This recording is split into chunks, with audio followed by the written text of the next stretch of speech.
Żagħżugħ ta' 23 sena ġie arrestat wara li fil-lejl ta' bejn it-Tnejn u t-Tlieta pprova jsuq għal fuq il-Pulizija wara li twaqqaf minħabba li kien qed isuq veloċità eċċessiva.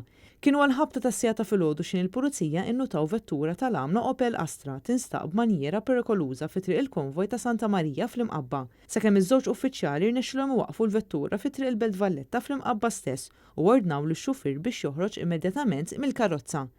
Iż-Żagħżugħ ipprova jaħrab billi jsuq għal fuq il-Pulizija u ma rnexxielhom iżommuh u ħarġuh mill-karozza.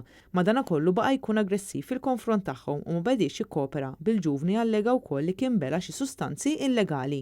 Għaldaqstant issejħet ambulanza li ħadutu l-isptar Mater Dei għal kura meħtieġa. Iż-żewġ pulizija ta' Rapid Intervention Unit ingħataw kura fiċ-ċentru tas-saħħa tal-Furjana fejn aktar tard ġew iċċertifikati li sofrew ġrieħi ħfief. L-investigazzjoni dwar dan il-każ għadhom għaddejjin. Raġel ta' 48 sena minn Taslima u residenti s-Swieqi ġie kkundannat id-9 xhur ħabs sospiżi għal sentejn wara instab ħatim il-Maġistrat Natasha Gallex Iberras li fl-10 ta' April ta' 11-il sena ilu kellu fil-pussess tiegħu il-pjanta kannabis u droga eroina. U ammetta l-akkużi fejn il-provi rriżulta li l-każ beda meta l-Pulizija mill-Lasta ta' San Ġiljan kienu informati li kien hemm persuna f'residenza fis-Swieqi li bdiet tgħid li se tikkommetti suwiċidju. Il-Pulizija marru mill-ewwel fil-post u hemmhekk sabu lir-raġel fi stat aġitat u aggressiv, tant li ma kienx faċli biex jiġi kkontrollat sakemm finalment il-Pulizija rnexxielhom jimmanettjawh. Meta saret fiċċija fl-istess residenza instabu 4 pjanti tal-kannabis kif ukoll xi sustanzi oħrajn u oġġetti relatati mal-użu ta' droga. F'dan il-każ il-qorti qalet li jidhrilha li pjena ta' priġunerija effettiva ma kienx tkun idonea. Madankollu peress il-pis ta' droga ma kienx wieħed żgħir tqis li kien xieraq jingħata sentenza sospiża. Ir-raġel ġie multat 750 euro u tpoġġa taħt ordni ta' superviżjoni għal żmien sentejn. Il-qorti ordnat ukoll id-distruzzjoni ta' droga u tal-affarijiet relatati ma' droga misjuba.